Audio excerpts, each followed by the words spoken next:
இப்போ NEET admit card எப்படி download பண்ணுறதுன்னு பார்க்க போகிறோம். ஃபஸ்ட்டு கூகுளில் neet.nta.nic.in அடிச்சுக்கோங்க. டைப் பண்ணி சர்ச் ஆகும். சர்ச் ஆனோடனே இந்த மாதிரி நீட் வெப்சைட்குள்ளே NTA வெப்சைட்குள்ளே போகும். அந்த வெப்சைட்டில் கீழே அப்படியே ஸ்க்ரோல் பண்ணிட்டு வந்தீங்கன்னா கீழே பார்த்தீங்கன்னா டவுன்லோட் அட்மிட் கார்டு இருக்கும். அதை கிளிக் பண்ணுங்கள்.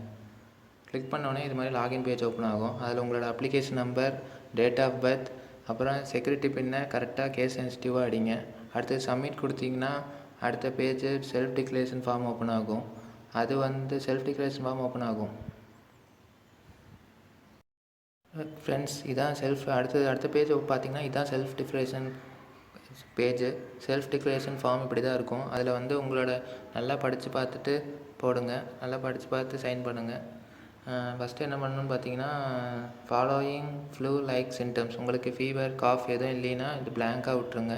அடுத்தது பார்த்தீங்கன்னா been in close contact with a confirm case of COVID-19 choose, அதுலேயே நோ போட்டுருங்க.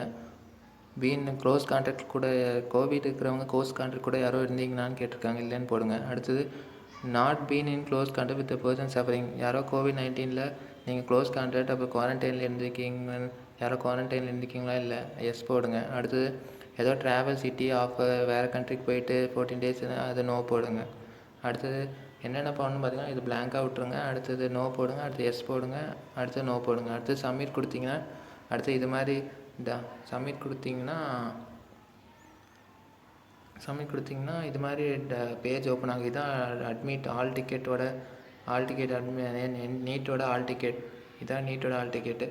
இதில் டீட்டெயில்ஸாக எல்லோரும் உங்களோட சென்டர் பார்த்துக்கலாம். அப்புறம் உங்களோட ரிப்போர்ட்டிங் டைமு, எப்போ போகணும், எப்போ க்ளோசிங் டைம், கேட் எப்போ க்ளோஸ் பண்ணுறாங்க, டைமிங் ஆஃப் டெஸ்ட்டு, உங்களோட சென்டர் என்ன அப்படின்னு பார்த்துக்கோங்க. உங்கள் சென்டர் முன்னாடியே ஒரு நாளுக்கு முன்னாடியே போய் பார்த்துட்டு வந்துடுங்க. அதான் உங்கள் சென்டராக அதுன்னு கரெக்டாக பார்த்து வந்துடுங்க. ஓகே ஃப்ரெண்ட்ஸ், அடுத்த வீடியோ ஆல் டிக்கெட்டில் என்னென்ன பண்ணணும்னு நான் வீடியோ போடுறேன்.